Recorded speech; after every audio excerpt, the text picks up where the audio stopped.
Hi everyone! Today's episode of Storytime Online is all about perspective.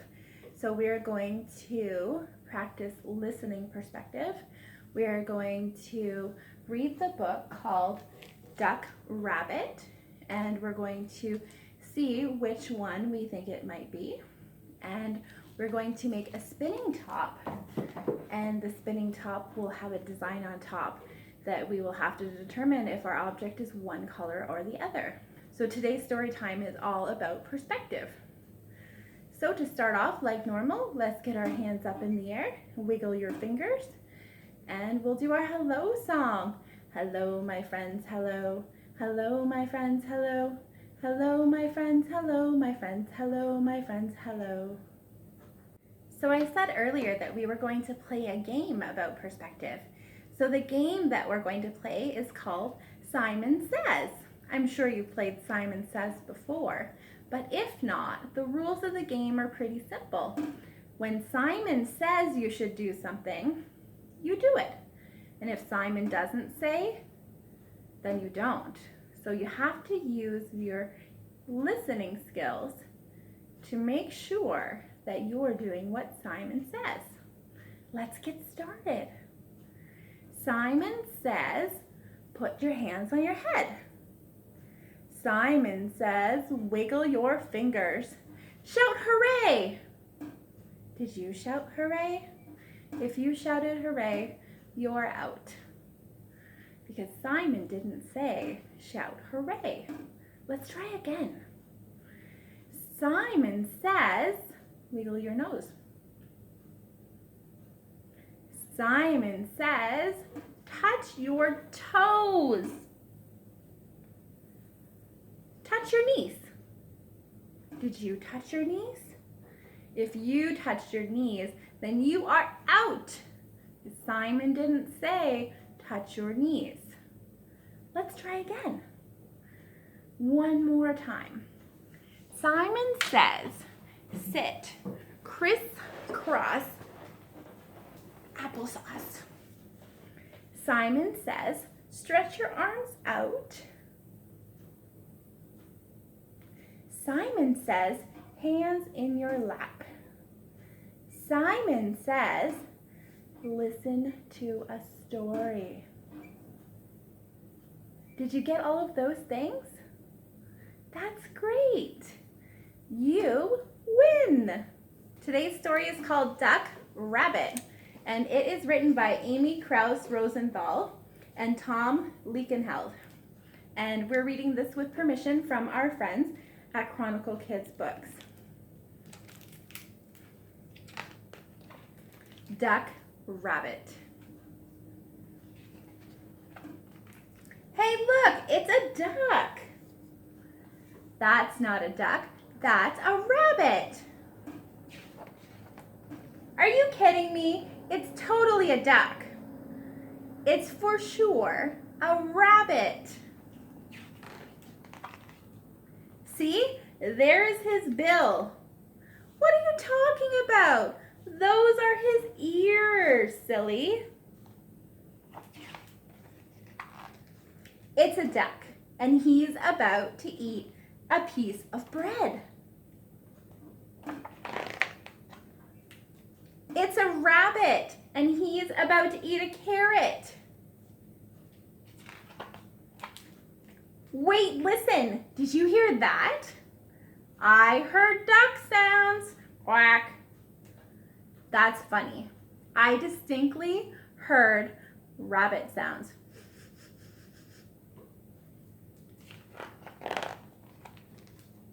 Now the duck is wading through the swamp. See the duck go? No, the rabbit is hiding in the grass. There, see? It's flying. Flying? It's not flying, it's hopping.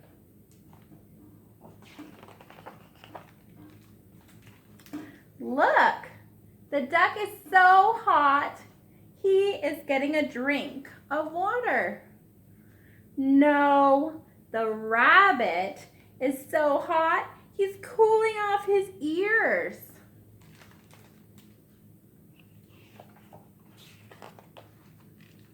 Here, look at the duck through my binoculars. Sorry, still a rabbit. Here, ducky, ducky. Here, you cute little rabbit. Oh, great. You scared him away. I didn't scare him away. You scared him away. You know, maybe you were right. Maybe it was a rabbit. Thing is, now I'm actually thinking it was a duck. Well, anyways, now what do you want to do? I don't know. What do you want to do? Hey, look, it's an anteater. That's not an anteater. That's a Brachiosaurus. The end. What did you think it was? Was it a rabbit with long ears? Or was it a duck with a big duck bill? Let us know what you thought it was.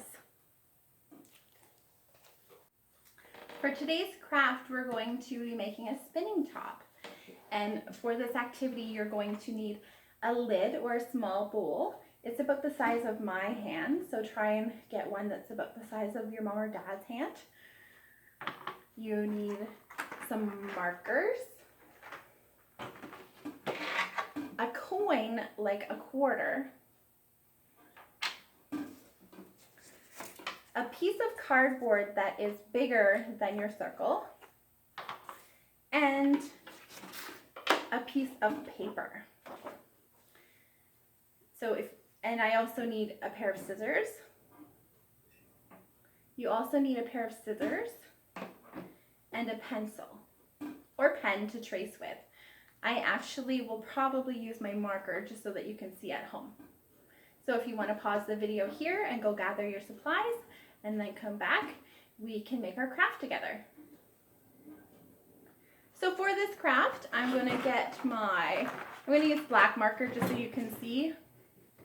For this craft, I'm going to use the black marker just so you can see on the camera. So I'm going to take my lid and I'm going to place it on my piece of cardboard. I just cut this off of a box. If you need help with that, make sure you ask your parents or whoever you're with. And also make sure that it's a box that is not needed anymore. You could use a cereal box, any cardboard box. The sturdier the better. So I'm just tracing my circle here. Good, so I've got one circle on my cardboard, and I'm just going to trace a circle on my paper right away since I've got my marker ready and my lid here. We'll trace that also, so that you want the same shape in the end, the same size shape for both your paper and your cardboard. And I'll put my lid back on. Then I'll use my scissors and I will cut out my cardboard circle. Again, this is a little tricky. You're going to need big scissors for this. You may need help from an adult for this part. Because cutting cardboard is a little bit tricky. Depends on the kind of cardboard you picked. If you picked a cereal box, it might be easier, but your top might not be as sturdy. So we're just going to cut around our circle shape like that.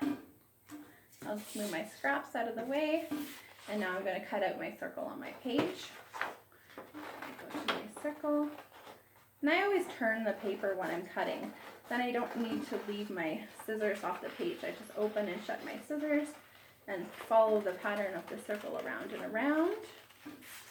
If your circle ends up not the same size, that's okay. Just make sure it's smaller than your cardboard. You don't want it to be bigger. It will hang off the edge and it won't make your project look as nice. See, my circle is the same size as my cardboard. Good. So now, you got your pencil. I'm going to poke a hole right in the center, right through my paper, right through my cardboard. just so I have the center the same on both. And then I'm going to draw a line. We'll use our quarter and we'll lay it on. And so it doesn't need to be longer than our quarter, just as long as the quarter. So just as long as the quarter. And you'll need parents' help for this. You could use your pencil and poke a couple more holes so that parents know where to cut. Just like that. And then parents will use the scissors to poke through. Good. And you don't want your hole to be bigger than your quarter, so you don't want to go much bigger with your scissors until you have a hole that goes through. You see me through there? Okay, and you can test it by trying to put your quarter into your hole. It should be hard because you want it to stay firm in there. So in the end, you'll have your quarter inside there. So when we do our spinning top later, ta-da! Okay, so now you want to take your circle and place it on top. Make sure that your dot is right over the hole. So you're gonna line up your circle on top of the other one, and then use your scissors and go from the back and just get your parents to poke through and cut you a line on your circle. There we go. And I have a line on my circle and a line on here. It ripped a little bit, but that's okay. It doesn't have to be perfect. You can trim it up with scissors. I'm just trimming it up. Watch your fingers when you're cutting, please and thank you. And so then I have two pieces that go over top of each other, and my quarter fits in. Ta-da! And so I've made a spinner, right? But that's not the end of our craft. First, we need to take our paper, and this is where perspective comes in. So if you've ever seen an optical illusion, we're going to draw one. So we're going to take our marker and we're going to start on the outside edge, and we're going to go a little bit in, about a finger space from the outside, and we're going to go around and around and around like a tornado would go. Around and around and around until we get right to the center, like that. So I forgot to mention earlier that you need a glue stick. So once your circle looks like mine, you're going to turn it upside down, open your glue. Any glue works. I always have a glue stick here. And you're going to cover the back. Make sure you go around the outside and around the inside. Get lots of glue on there. And then you're going to line it up with your line on the back so you can see through it. Good. And glue it down, press it down, and squish it on the table so it's all lined up. And then you put your quarter back in, and you've got your spinning top of perspective. Okay, and then we'll just try that out. Ooh. Did yours work? I hope it did. Well, everyone, thank you for joining me for another edition of Storytime Online. I'm very excited to do these stories with you each and every week.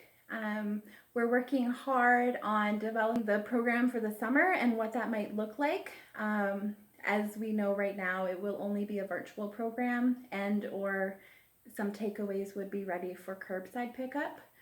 So to help us with that, if you don't mind to let your parents know that there is a link in the comments of this video that goes to our survey about the summertime, and the survey is only up until Friday afternoon. So if you can get your opinions back to us as soon as possible, we'll be sure to include your recommendations with what we develop for this summer. I also wanted to mention that next week is a very special week for us. Typically in June, we do a teddy bears picnic, and we invite our friends from our local elementary schools to join us. So next Wednesday, June 17th, we will be putting up a teddy bears picnic video in addition to our regular storytime videos. So make sure you check back on Wednesday next week. Okay, friends, time for us to get our hands ready. You put your hands up, wiggle your fingers. Goodbye, my friends, goodbye. Goodbye, my friends, goodbye. Goodbye, my friends, goodbye, my friends, goodbye, my friends, goodbye. See you soon, everyone.